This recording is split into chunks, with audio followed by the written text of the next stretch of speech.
அந்த electric bus வந்து இன்னைக்கு வந்து இந்த எலக்ட்ரிக் பஸ் புதுசாக விட்டுருக்காரு இல்லையா, அதை வந்து தயாரித்தது வந்து அசோக் லைலாண்ட் கம்பெனி. முதல்ல அதை வாங்கி போட்டது பாம்பே. அந்த பாம்பேயில் வந்து அவங்க இப்போ வேண்டான்ட்டாங்க, மற்ற ஸ்டேட்டும் எதுவும் வேணான்ட்டாங்க. என்ன காரணம்னு கேட்டிங்கன்னா, அதில் சிட்டிங் கெப்பாசிட்டி கம்மி, ரெண்டாவது ஸ்டாண்டிங் கெப்பாசிட்டி கம்மி, ஏற்ற இறக்கம் தாழ்தல பேருந்து. மழை நேரத்தில் தண்ணி தேங்குற இடத்துல வண்டியை நிறுத்தினா வண்டி சீஸ் ஆகிடுச்சுன்னா ஒன்றும் பண்ண முடியாது. மூணாவது சென்சார். நாலாவது அந்த சென்சார்ன்றதுனால லோக்கல் மெக்கானிக் யாரும் சாதா மெக்கானிக் வந்து அந்த வண்டியை பார்க்க முடியாது, கம்பெனி இன்ஜினியர் தான் வரணும். இந்த 4 காரணத்துக்காக எந்த ஸ்டேட்டும் இவங்க வேணான்ட்டாங்க. அந்த வண்டியோட ஒரு விலையோட வண்டி விலை 86 லட்சம் ரூபா. அதோட பேட்டரியாக பார்த்துருப்பீங்க, பாதி ஒரு முக்கால்வாசி.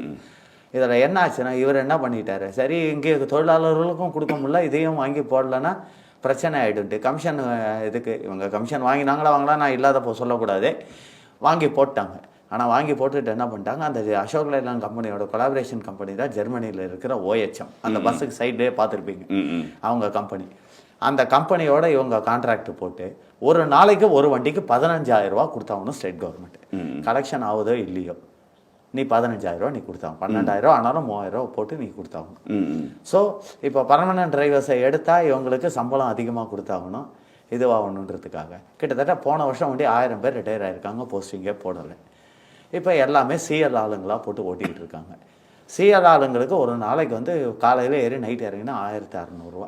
இதில் இன்னொரு கொடுமை என்னன்னு கேட்டிங்கன்னா, அந்த CL வேலை பார்க்குறாங்க பார்த்தீங்களா, அவங்களுக்கு வந்து பர்மனன்ட் டிரைவர்ஸ்க்கு வந்து படிக்காசுன்னு உண்டு, 100க்கு 2 ரூபா 60 பைசா படிக்காசு உண்டு.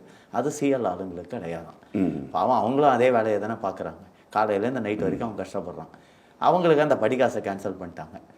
கேன்சல் பண்ணிவிட்டு இப்போ மந்த்லி சேலரின்னு போட்டு அதுலேயும் 1000 ரூபா பிடிச்சிக்கிறாங்க அவங்க சம்பளத்தில். இது தொடர்ந்து நடந்துகிட்டு இருக்கு. இதில் கான்ட்ராக்ட் எடுத்துருக்கிறது யாருன்னா, சென்னை டு கன்னியாகுமரி வரைக்கும் CMோட மருமகன் சப்போர்ட்டு சபரீஷன்.